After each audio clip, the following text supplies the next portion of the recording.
Hello bachcho, let's read this question. The question says that how many square meter of canvas is required for a conical tent whose height is 3.5 meter and radius of whose base is 12 meter.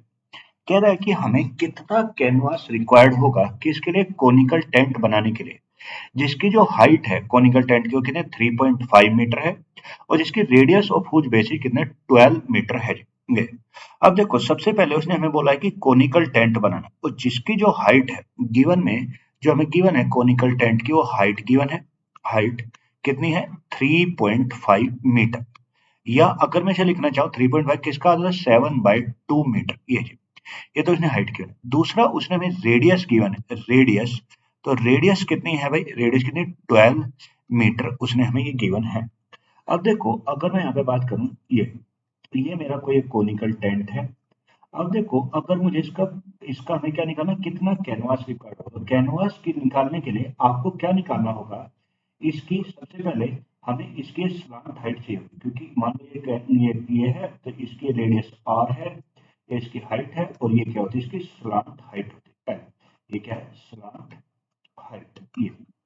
अब देखो जैसे कि हम जानते हैं जो curved surface area होता है curved surface area of cone curved surface area of cone कितना होता है पाई आर और एल एल क्या है स्लांट हाइट है। अब देखो मेरे पास पाई भी है आर भी है पर मुझे स्लांट हाइट निकालनी पड़ेगी और वो स्लांट हाइट किसके हेल्प से निकलेगी ये। अगर आप देखोगे ये जो यहाँ पे शेप है ये किस टाइप की बनाते हैं राइट एंगल ट्रायंगल बनता है। तो हमें अगर यहाँ पे स्लांट हाइट निकालनी है तो हमें किसकी हेल्प लेनी होगी पाइथागोरस थ्योरम की हेल्प लेनी होगी। तो अगर हम यहाँ बात करें यूजिंग पाइथागोरस थ्योरम था गोरस थ्योरम अगर हम यहाँ पे पाइथागोरस थ्योरम को अप्लाई करें और पाइथागोरस थ्योरम क्या दिया हाइपोटेन्यूज का स्क्वायर इक्वल्स टू परपेंडिकुलर का स्क्वायर प्लस बेस का स्क्वायर ये कहती है। तो अगर मैं यहाँ पे हाइपोटेन्यूज क्या है एल है अगर मैं यहाँ पे इसे वैल्यू पुट करूं और इसकी वैल्यू निकालूं तो अगर हम यहाँ पे रखें तो सबसे पहले एल एल स्क्वायर किसके बराबर है एल स्क्वायर परपेंडिकुलर परपेंडिकुलर ऐसे तो कुछ है नहीं तो आप किसी को मान सकते हो मैंने मान लिया रेडियस है तो ये होगा 12 का स्क्वायर और ये कितना हो जाएगा प्लस और ये कितना होगा हाइट कितना है 7/2 7/2 का ये स्क्वायर। तो ये अभी तो 12 का स्क्वायर कितना 144 प्लस 7 का स्क्वायर कितना 49 बाय कितना 4 अगर मैं इसका एलसीएम लूं तो ये 144 इंटू कितना 576 प्लस कितना 49 बाय 4 तो आगे कितना 625 बाय कितना 4 तो मेरा एल स्क्वायर का मान आ गया ये। तो अगर एल स्क्वायर का मान ये है तो अगर मैं एल की बात करूं तो एल कितना आ जाएगा अंडर द रूट लेना पड़ेगा अंडर द रूट कितना 625 बाय 4 और 625 किसका होता है 25 का और ये कितने का 2 का।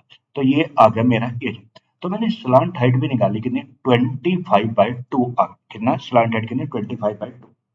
अब मुझे ये नहीं निकालना था अब मुझे ये नहीं फाइंड आउट करना था मुझे क्या फाइंड आउट करना था मुझे फाइंड आउट करना था क्या उसका कर्व्ड सरफेस एरिया क्योंकि हमें तो कैनवास को बनाने के लिए कितना कैनवास वो कोनिकल टेंट को बनाने के लिए कितना कैनवास चाहिए वो।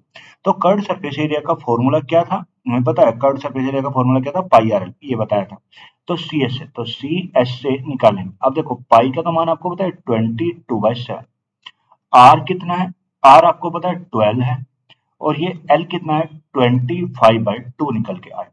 अब देखो इसे सोल्व करो तो 2 से कट के कितना आ गया 6 आ गया ये हो गया 6। अब अगर मैं इसे सिंप्लीफाई करूं अब देखो 25 का 150 अगर यहाँ पे इसकी मल्टीप्लाई कर दो 25 का 150 और 150 इंटू 22 तो ये करेंगे कितना ये आ जाएगा 3300 और डिवाइडेड बाई कितना 7 तो ये 3300/7 हो गया। अब इसे अगर मैं 7 से डिवाइड कर दूं तो ये कितना है 471.42 ये या 43 कितना हो जाएगा मीटर स्क्वायर यानी जो उसका कर्व्ड सरफेस एरिया बन के आए जो उसका कर्व्ड सरफेस एरिया यानी जो कैनवास को बनाने के लिए जो हमें कपड़ा चाहिएगा वो कितना 471.43 मीटर कितना स्क्वायर का कपड़ा चाहिएगा।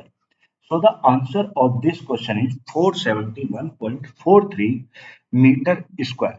Hope you will understand it well. Thank you.